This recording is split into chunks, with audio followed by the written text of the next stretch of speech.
In this class, we had an understanding of Renaissance and Reformation movement.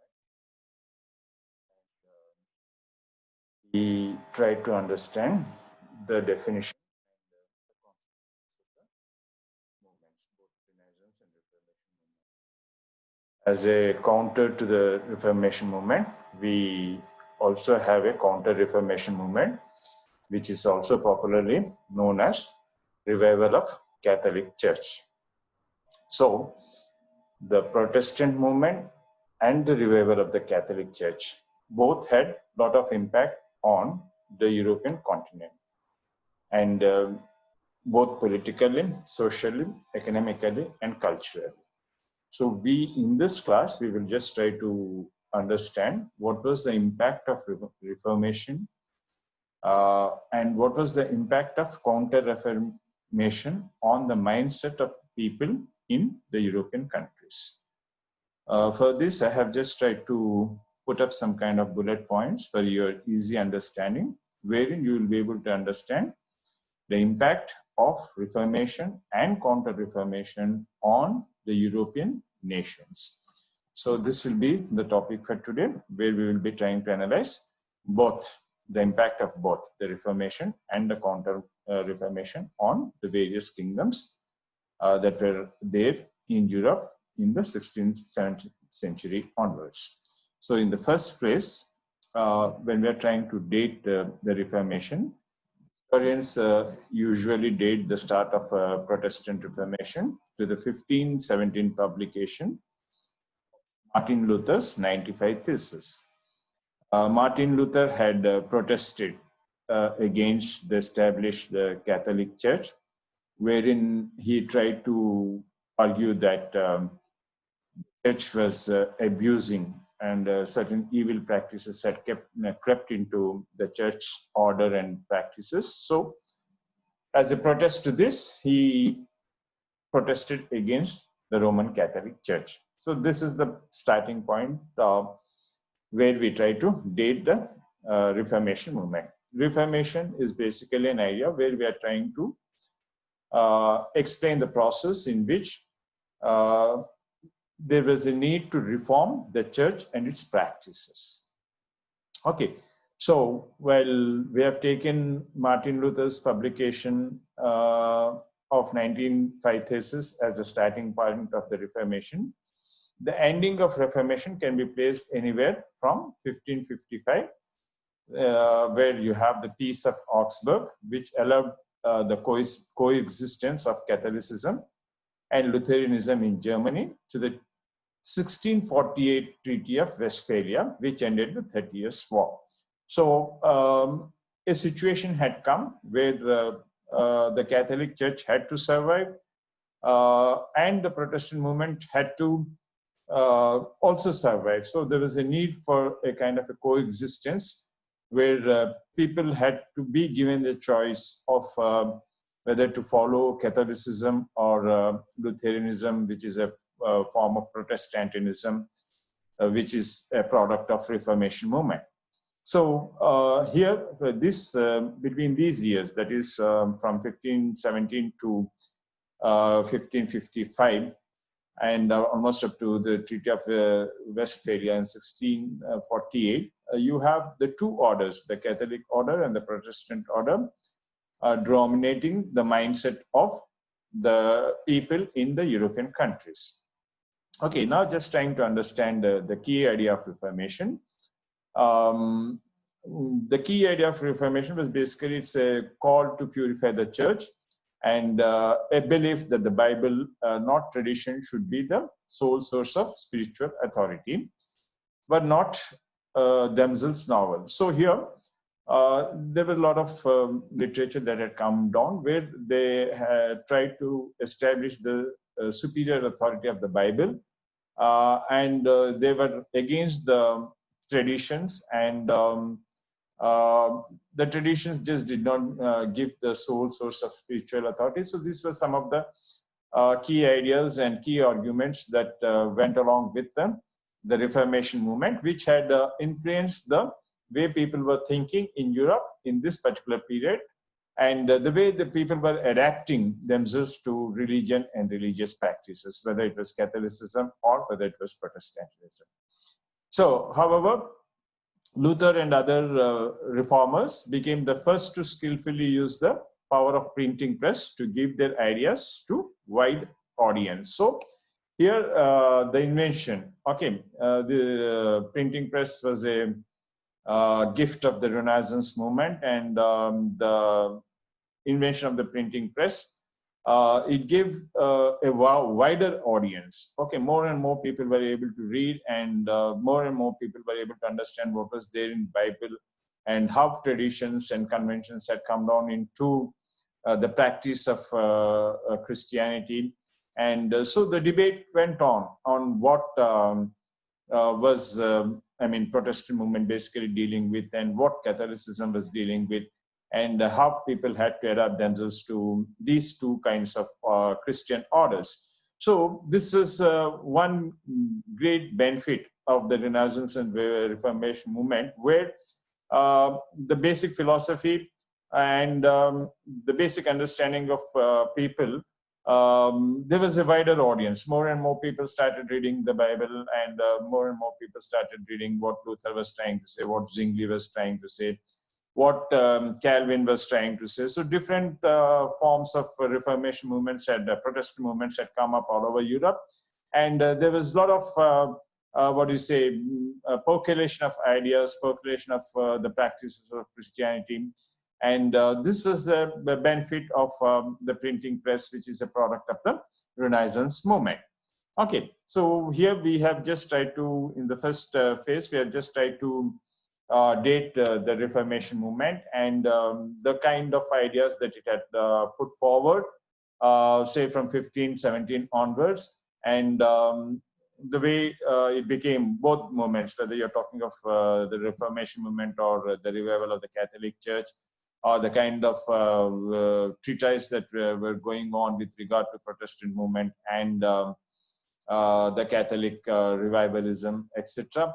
So all this was going on from 1517 onwards. So in this first slide, we have just tried to understand how we have to date the Reformation movement, and what was the basic, what to say, key ideas of the Reformation movement, based on which people were thinking in Europe, European kingdoms in this particular period. So when we just look at it, I mean, the Reformation movement, it was more than a religious movement. There's a general impression that the Reformation movement is basically a religious movement, and it was basically a movement which had come down to reform the church and clean the church of its abuses and practices, etc. But the impact of the Protestant movement was very clearly felt on almost every dimension of the life. So here, if we just limit our understanding of a Reformation movement to looking at it as a religious revolution, we will not be able to do justice to understand what was the impact of this movement on the mindset of the people in Europe during these centuries. So if we can just see, on October 13, 2070, people came from all over the world to Wittenberg, Germany to celebrate the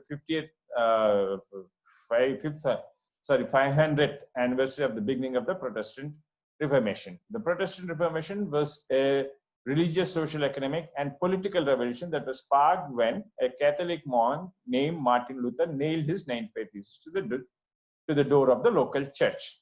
Okay, so it was more than, in the recent convention, the 500th anniversary.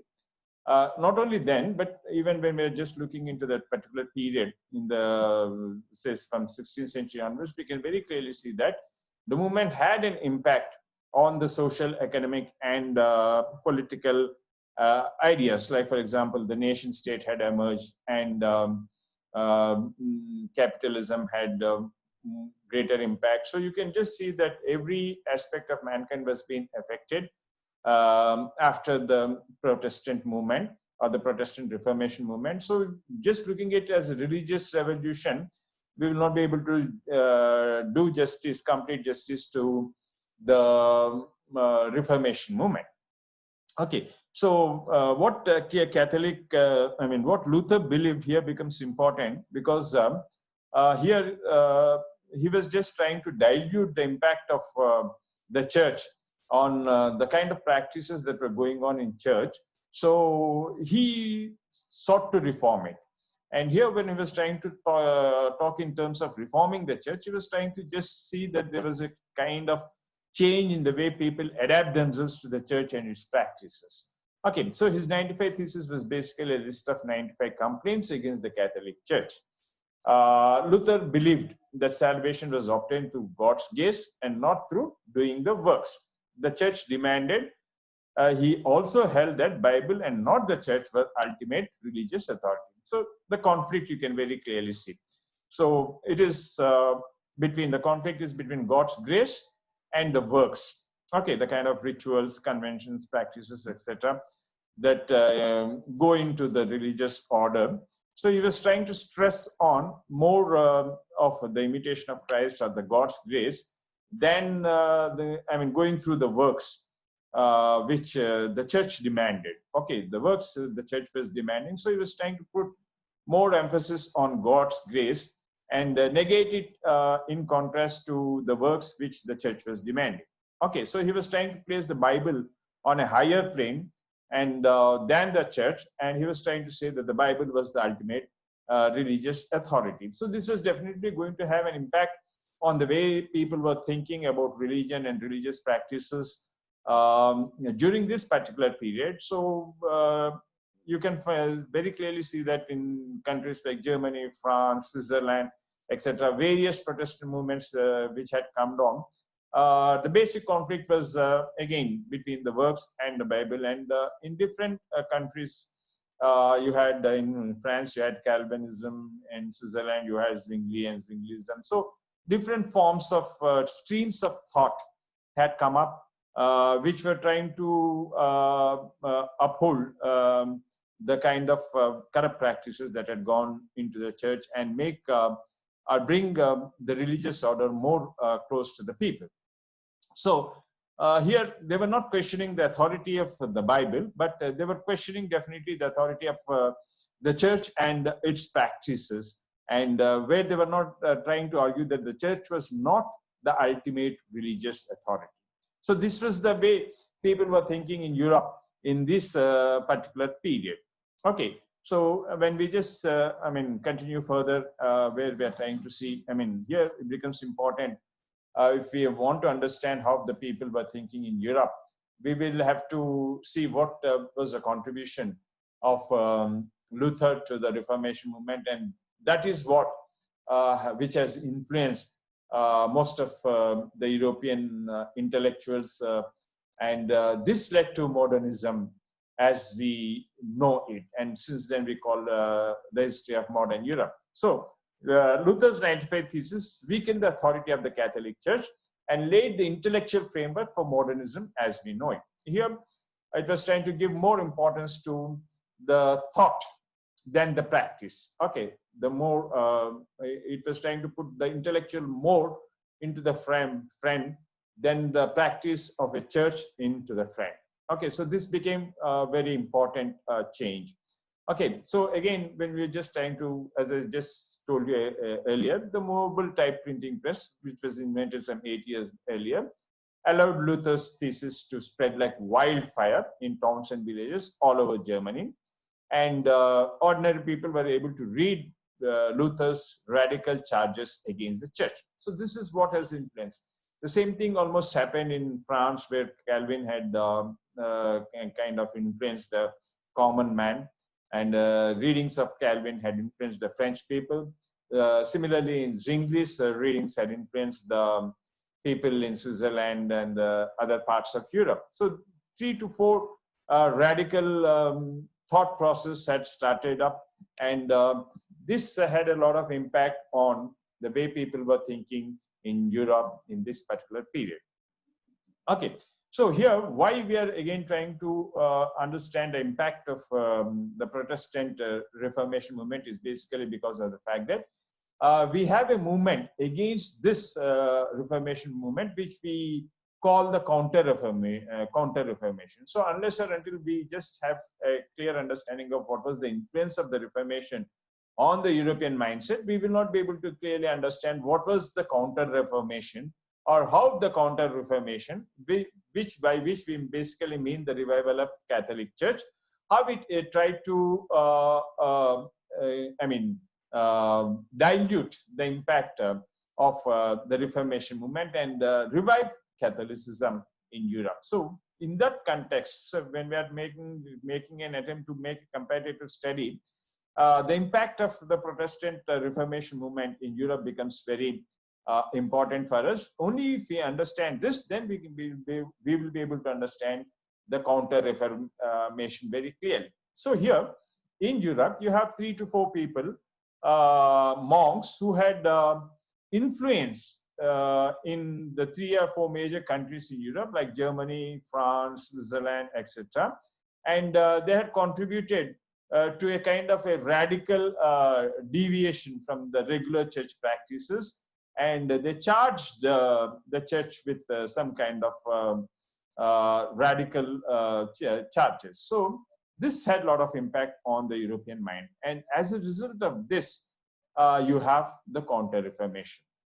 Okay, so in reality, if we just see, it was more, it was much more. It was not just religion, because even political power, or then the idea of nation and nation states was getting entwined into this. So in reality, it was much more. It was the beginning of, its beginning was religious in nature, but Reformation progressed to transcend religion.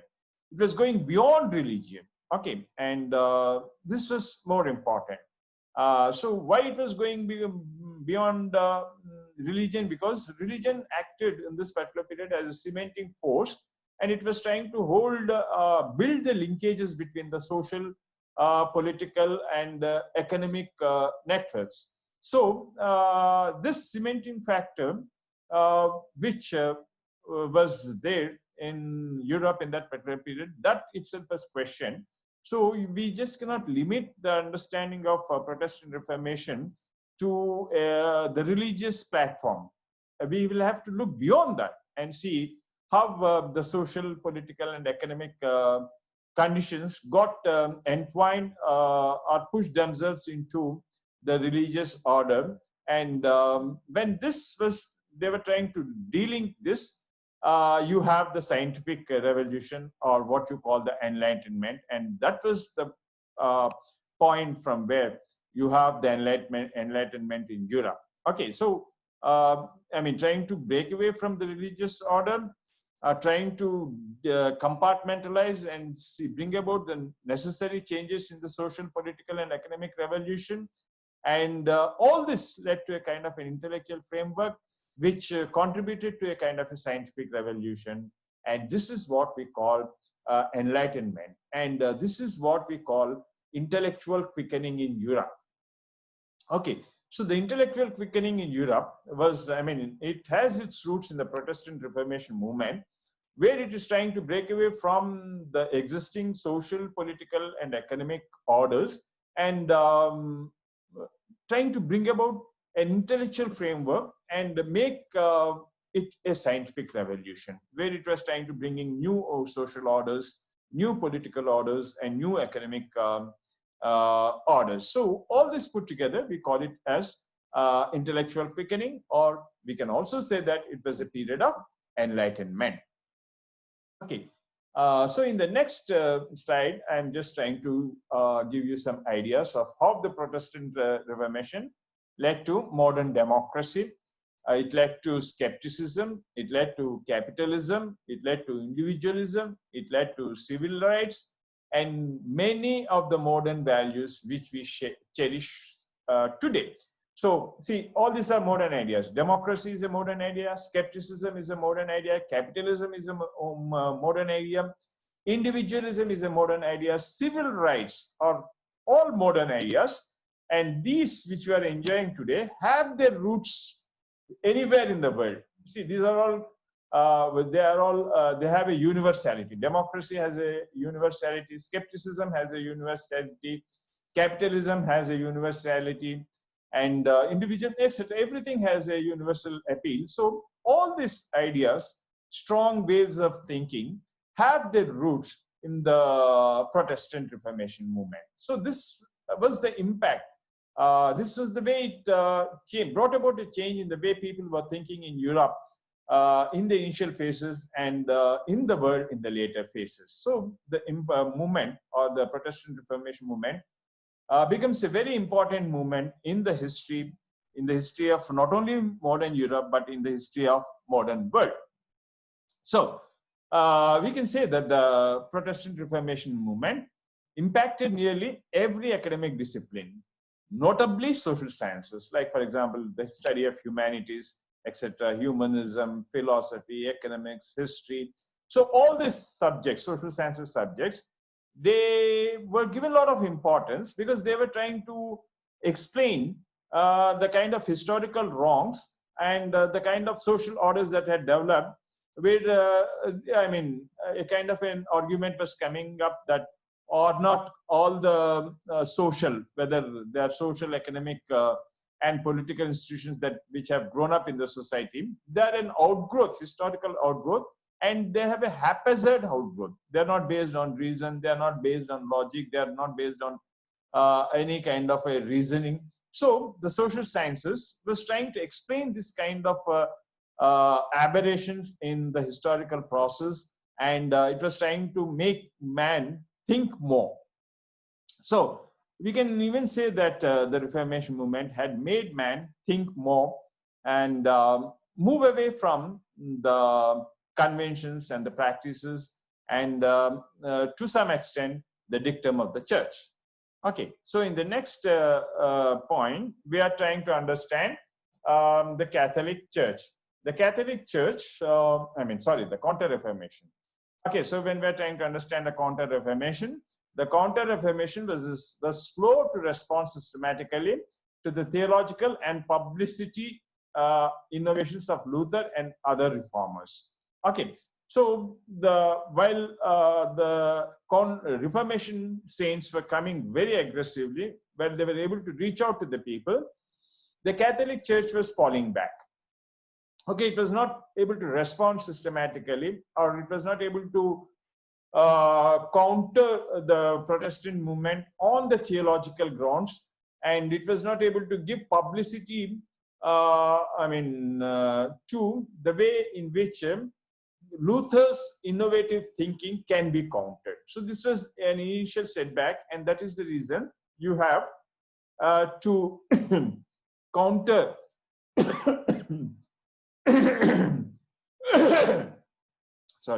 to counter the Reformation movement and Luther, you have the Counter-Reformation.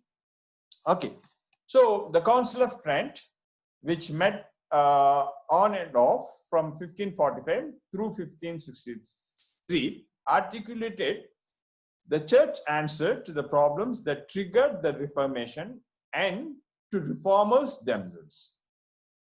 Okay, so the Council of Trent met, and it was articulating the church answer. What actually was the position, and what were the conventions that were there in the church, and the need to practice them, and it was just trying to trigger off the Reformation and to reform themselves. So this was a very important development, and in Europe in this particular period, where the Counter-Reformation was taking up the challenge of the Reformation, and it was trying to dilute the impact of Reformation, and it was trying to revive the Catholicism. The Catholic Church of the Counter-Reformation era grew more spiritual, more literate, and more educated. So it was trying to make it more philosophical, more spiritual, and it was trying to make it more educative, and making it more educative, it tried to educate the people. So you have, as a result of this, you have new religious orders, and some of the new religious orders that we have are the Jesuits, and the Jesuits combined rigorous spirituality with a globally maintained intellectualism, while mystics such as Teresa of Avila injected a new passion into the older orders. Okay, so everything that was old, it had to be revived, or it was to be put in a new format. So people like Teresa of Avila, they just tried to revive the older orders, give new ideas and a new passion. And it started in countries like Spain, Rome, and other areas which were getting organized to fight the threat of the Protestant heresy. So the Counter-Reformation and the Reformation, both of them were having a lot of impact on the social institutions, the academic institutions, and the political institutions. While trying to bring about a change, they were trying to place reason and logic in place of convention and practice. So they were trying to become more logical. They were trying to become more explanatory. They were trying to become more democratic. The academic order, more capitalism was spreading like anything. So all this was a result of the conflict that came within the church, wherein you have Reformation and the Counter-Reformation changing the mindset of the people. So here, when we are trying to understand the Reformation's legacy, the Reformation's, this was the Counter-Reformation was against this kind of a legacy. Along with the religious consequences of the Reformation and the Counter-Reformation came deep and lasting political changes. For example, in Northern Europe, new religious and political freedoms came at a great cost, with decades of rebellions, wars, and bloody persecution. So all this a kind of a political unrest, which is having its roots in the religious order, where for the first time, because of the Protestant movement, the supremacy of the Catholic Church was challenged. So you have the 30 Years War alone, which has cost Germany 40% of its population, a massive percent. So the Reformation's positive repercussions can be seen in the intellectual and cultural flourishing. So you have a positive impact. You also have a negative impact, which is affecting the living conditions of the people in Europe in this particular period. So it had an intellectual, it had a cultural flourishing. It spread to all sides of Europe, and it strengthened universities of Europe. The Lutheran Church was established. Music of Bach became more popular. Baruch and other pieces of Peter Paul, Rubens, and even capitalism of Dutch Calvinist merchants became very popular. So this is a kind of an impact that you can very clearly see. And this was the point where you have the Counter-Reformation also trying to influence the mindset of the people in the same way. So we can say that an unavoidable reform to fight against the development of Protestantism. The Counter-Reformation was a fight against the development of Protestantism. So you have the Council of Trent from 1545 to 1563. It was a turning point in the history of Catholicism when the dogma and disciplinary reforms were passed. And I have put them in some kind of bullet points for your understanding. The council enabled the church to define its dogma and discipline. Very important. Okay, faith has two origins, that is Bible and the tradition. Okay, you believe something because it's there in Bible, you believe something because it's the tradition. So man's salvation rests on God, but also on the believer's participation. Okay, so this was the second point, and it gave importance to the 7 sacraments, and it still said that it should be practiced. So Christ's presence in the bread and the wine of the communion is real and substantial. Okay, so these are all the points on which the Counter-Reformation was trying to stress. Okay, the canon of scriptures, namely the list of the books in the Bible considered as God-given, is determined. Indulgences are kept but not marketed. This was the point on which Martin Luther had, one of the major points on which Martin Luther has gone against the Catholic Church. Okay, rules concerning ecclesiastical disciplines were established, Inquisition was maintained, and purgatory is asserted, and prayers for the deceased still required. Okay, so the legitimacy of saints to worship was asserted. Okay, so when we are just trying to understand the impact of the church and the Protestant movement, both the Protestant movement, which we call the Reformation movement, and the Counter-Reformation movement had a positive and a negative impact. When we are talking of the negative impact, it led to different kinds of wars. When we are talking of the positive impact, it led to some kind of a cultural development. It led to a modern Europe.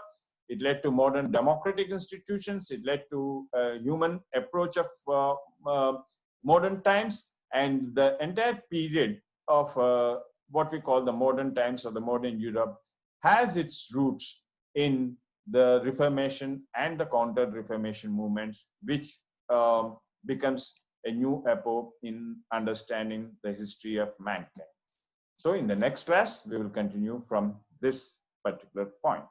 Thank you.